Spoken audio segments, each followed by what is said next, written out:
Izzuddin Al-Qassam. Kenapa kita bicara ini? Fenomena berita hari ini di sekarang ini tentang Kataibul Qassam, yaitu sayap militer Hamas yang berperang hari ini dengan Israel. Ada apa dengan Al-Qassam?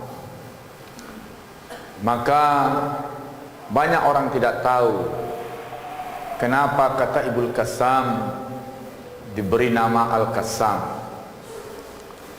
Nama ini dinisbatkan kepada nama seorang tokoh. Nama beliau adalah Izzuddin Al-Qassam. Beliau lahir pada tahun 1882 atau versi kedua 1883 di Syria. Dia ulama Syria, belajar ke Al-Azhar. Maka dia adalah salah seorang alumni Al-Azhar. Di Suriah ketika itu berada di bawah jajahan Perancis. Izzuddin Al-Qassam dididik di tengah keluarga seorang ulama, dan beberapa anggota keluarganya ditangkap oleh penjajah Perancis. Maka di umur 14 tahun Izzuddin Al-Qassam berangkat ke Mesir, belajar di Al-Azhar, di mana waktu itu adalah sedang hangat-hangatnya gagasan-gagasan Syekh Muhammad Abduh dengan Syekh Rashid Ridha sebagai Syekh Al-Azhar. Yang sebelumnya juga ada 3 tokoh dunia yang bicara pembaharuan. 2 dari Al-Azhar, Syekh Muhammad Abduh dan Syekh Rashid Ridha. Kedua-duanya Syekh Al-Azhar, guru dan murid. Satu lagi Jamaluddin Al-Afghani dari Afghanistan. 3 tokoh itu bicara tentang pembaharuan. Dan datang seorang mahasiswa, Izzuddin Al-Qassam, belajar dan ikut terwarnai dengan pola pikir Muhammad Abduh, Rashid Ridha dan Al-Afghani, Jamaluddin Al-Afghani. Setelah 8 tahun di Al-Azhar, pulang ke Syria. Maka dia menjadi seorang da'i, khatib, kemudian seorang ulama muda. Namun ketika itu dia bikin gerakan. Nama gerakan dia itu adalah gerakan jihadiyah. Terjadi bentrok senjata bersama Perancis, demo besar-besaran menghadang Perancis. Perancis merasa tidak nyaman dengan Izzuddin Al-Qassam. Pada tahun 1920-an dijatuhkan, atau 1918 berbeda versi, dijatuhkan hukuman mati, hukuman gantung kepada Izzuddin Al-Qassam, seorang ulama muda yang menjadi energi kebangkitan di Syria. Maka ketika itu, sebelum penangkapan, Izzuddin Al-Qassam berhasil melarikan diri bersama 6 orang muridnya. Maka melarikan diri ke Libanon, menyisir pinggir Libanon. Situasi di Libanon pun kurang nyaman. Akhirnya sampai dia di Haifa, Libanon, yang daerah Palestina yang dekat dengan Libanon. Maka di Haifa dia dapat peluang, dia disambut baik di Haifa. Maka didirikanlah sebuah masjid di Haifa bernama Istiqlal. Masjid Istiqlal sama dengan masjid kita, artinya kemerdekaan. Kenapa? Karena ketika itu Palestina dijajah oleh Inggris. Naluri seorang ulama, seorang pejuang, seorang aktivis, seorang mujahid. Maka kembali dia membuat gerakan di situ di Haifa, berposko di Masjid Istiqlal. Sampai hari ini masjid itu masjid yang luar biasa. Maka dibangunlah sebuah gerakan dari Haifa. Dia juga membantu pergerakan Umar Mukhtar di Libya. Libya dijajah oleh Italia. Di situ terkenal seorang pejuang, seorang mujahid namanya Umarul Mukhtar. Umar Mukhtar ini filmnya dibuat oleh Amerika. Film perjuangan Umar Mukhtar, revolusi Umar Mukhtar. Siapa relasi di balik Umar Mukhtar yang menggalang dana, mencarikan dana? Yaitu Syekh Izzuddin Al-Qassam. Maka gerakan dia ini terjadi dualisme di Palestina. Ketua Majelis A'la Al-Islamiyah Syekh Al-Amin tidak menyetujui gerakan jihadiyah, gerakan revolusi yang dipimpin oleh Izzuddin Al-Qassam. Tetapi Izzuddin Al-Qassam seorang yang tidak berpengalaman, karena dia sudah berpengalaman di Syria dan dia itu buronan dari Syria. Maka gerakan itu dia mengambil sebuah link gerakan Islam Jamiatus Subban. Jamiatus Subban didirikan di Mesir oleh seluruh ulama dunia. Waktu itu hanya utusan Indonesia yang terhalang oleh Belanda tidak hadir di Mesir. 1926 didirikan Jamiatus Subban oleh Persatuan Ulama Dunia untuk mengembalikan khilafah yang runtuh 1924. Maka ketua Jamiatus Subban, ketua cabangnya untuk daerah Palestina adalah Syekh Izzuddin Al-Qassam. Syekh Izzuddin Al-Qassam ketika itu bergerak dengan segala bidang, membangun opini, bergerak dengan cerdas, juga bergerak dengan muwajahah bil quwah, dengan jihad. Kalimat beliau yang terkenal adalah pembebasan negeri dari penjajah, rukun pembebasan negeri yang terjajah adalah dengan jihad, tidak mungkin dengan diplomasi. Ini kalimat Syekh Izzuddin Al-Qassam. Memang ternyata terbukti pembebasan diri dari penjajah tidak bisa melainkan dengan gerakan jihad.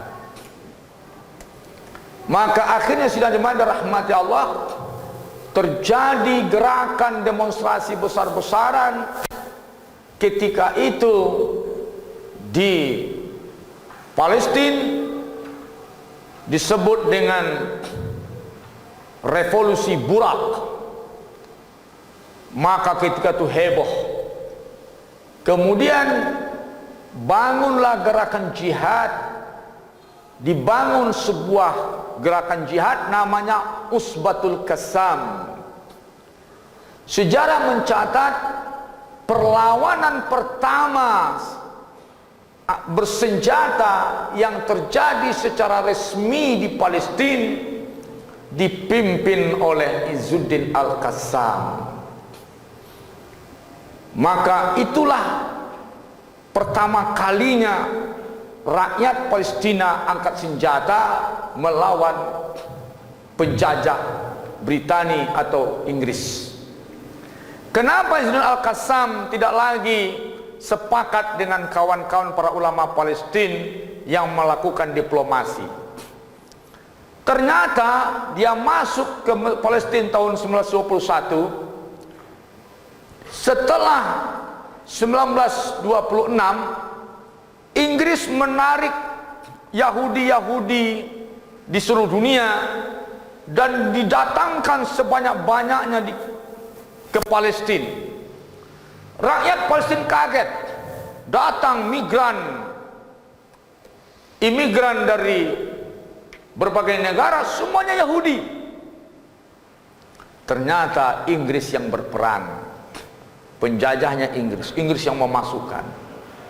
Maka hilanglah kesabaran Syekh Izzuddin Al-Qassam. Ini tidak bisa dibiarkan, maka mesti penjajah ini diusir. Mengusir penjajah tidak mungkin melalui diplomasi. Kenapa? Karena PBB ketika itu sampai sekarang pun mereka tidak memihak kepada rakyat Palestina.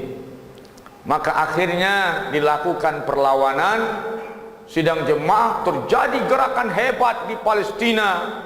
Maka mendunialah nama Izzuddin Al-Qassam, yaitu dia pernah berhadapan dengan penjajah Prancis di Suriah, kemudian membantu perlawanan rakyat Libya melawan penjajahan Italia yang dipimpin oleh ulama besar Umar Al-Mukhtar. Kemudian dia berposko gerakannya di Palestina menghadang penjajahan Inggris.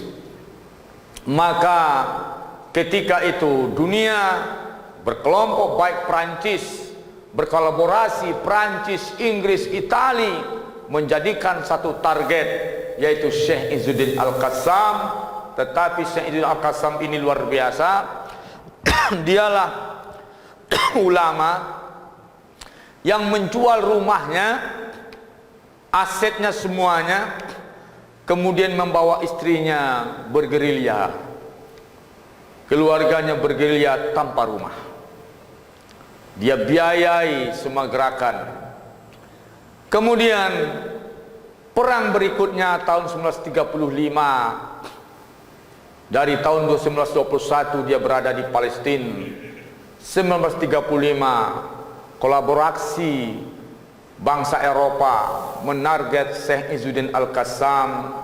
Maka di tahun 1935 dikepung Syekh Izzuddin Al-Qassam dengan tinggal hanya puluhan pasukannya, yang kemudian tempat lain tetap bergolak. Ketika itu mereka fokus kepada Syekh Izzuddin Al-Qassam, tentu saja dengan adanya pengkhianat. Maka akhirnya Syekh Izzuddin Al-Qassam, sidang jemaah yang dirahmati Allah, terbunuh syahid di tahun 1935 di bulan Maret tanggal 20 Maret 1935. Maka jatuh Syekh Izzuddin Al-Qassam. Maka kemudian ketika dia meninggal, berita mendunia tentang meninggalnya Syekh Izzuddin Al-Qassam. Maka yang melayatnya, bangkitlah semangat orang Palestina, tambah bergelora semangat orang Palestina dengan kematian Syekh Izzuddin Al-Qassam, sehingga orang yang hadir ketika itu menggotong jenazahnya tidak kurang dari 5 kilo jarak yang dipenuhi oleh manusia, dan dibawa, dikuburkan dia dengan tempat sekarang disebut dengan Balad Syekh. Maka kisah ini diceritakan oleh beberapa keturunannya, oleh para ahli sejarah tentang Syekh Izzuddin Al-Qassam. Dialah seorang khatib yang ketika itu di dalam khutbahnya langsung mengacungkan senjatanya, sebuah senjata api, dan dia berkhutbah bertongkat senjata api, dan dia tidak pernah lemah, tidak pernah mengalah dengan segala ancaman dari seluruh negara barat yang ingin membantai dia dengan keluarganya. Syekh Izzuddin Al-Qassam, kematiannya ternyata menjadi semangat baru kebangkitan Palestina. Maka muncullah tokoh berikutnya, Syekh Ahmad Yasin, yang menamakan sayap militer Hamas itu Kataibul Qassam atau Izzuddin Al-Qassam. Kenapa dinamakan itu? Karena memang awal kebangkitan perlawanan kepada penjajah di Palestina itu digelorakan oleh seorang ulama Al-Azhar, namanya adalah Izzuddin Al-Qassam. Maka meninggal beliau pada 1935 tanggal 20 bulan Maret. Sidang jemaah, inilah keterangan yang orang tidak tahu kenapa gerakan Al-Qassam dikasih nama dengan Izzuddin Al-Qassam, kata Ibul Qassam. Karena memang dia itu ada di hati orang-orang Palestina. Seorang ahli sejarah tidak pakai jilbab, kemudian bergaya barat, dia berkata, andaikan aku hidup seorang wanita bergaya barat, tidak berjilbab, ahli sejarah internasional, apa kata dia? Andaikan aku hidup di zaman Al-Qassam, maka aku berjihad mendampingi Al-Qassam. Kenapa kalimat itu istimewa keluar dari mulut wanita itu, ahli sejarah itu?